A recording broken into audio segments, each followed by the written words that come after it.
the best additions that you can add to your suspension training, in my opinion. Hi, I'm Jonathan Pritchett with Theology, Geek, Fitness, and some of you may be into suspension training. That's your primary way of training at home.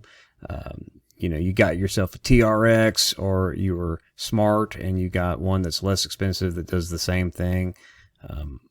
I've used a TRX high-end, the Elite, and for the cost, it's nice, yeah. But for the cost, nah, there's other options out there that do the exact same thing.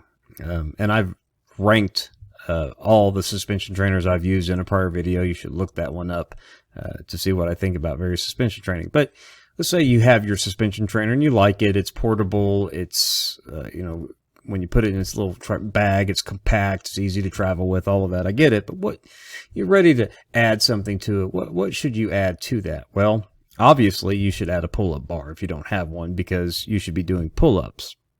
So that's always going to be, add pull-ups, because even though you can do vertical pulling movements, kind of a bent, angled, lat pull down type movement, you can kind of finagle a straight arm press down, kind of vertical pulling, but really get a pull-up bar. But if you can't do pull-ups yet, you can get yourself some resistance bands, and they can help you, and they can help out your suspension training, because there are athletes out there like the TRX Traveler guy who's developed some pretty solid legs using just the suspension trainer. And I don't even have a pair of the Ankles and 90, even really though I love slow the company. reps and things like they charge that. too much for these grips, because Trying to get as much tension as you can in the muscle, so it's not like it's impossible. But I think that resistance bands go a long way to, one, helping you do pull-ups. Two,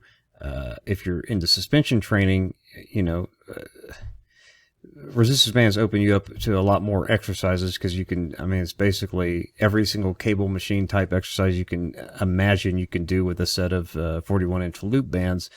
But I think overall, leg training typically better with resistance bands than a suspension trainer.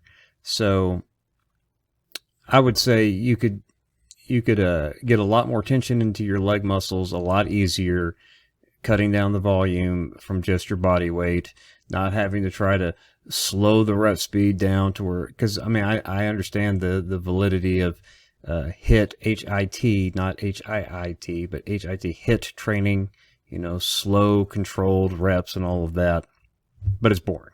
So you can either do extraordinarily high volume body weight training on legs, using a suspension trainer, or you can get a lot of tension in your muscle, cut down on the reps, and do some leg training with resistance bands, and use those to assist you in doing pull-ups until you can do pull-ups without assistance. And then the resistance bands, you can use them to resist your dips as well, once you've gone past that. Or another option, and I think that my third recommendation would be a weight vest. When I train legs doing body weight exercises on a suspension trainer or rings, I throw in a weight vest. And, I don't like HIT training, but I do like a nice slow rep speed when I'm training legs.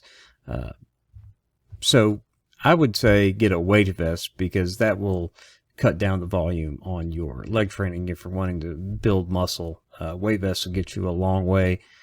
Plus, you can do weighted pull-ups if you got the pull-up bar as well. And weight vests combined with resistance bands and a suspension trainer goes a long way. And then, of course, the pull-up bar. So those would be my three primary recommendations to add on to a suspension trainer.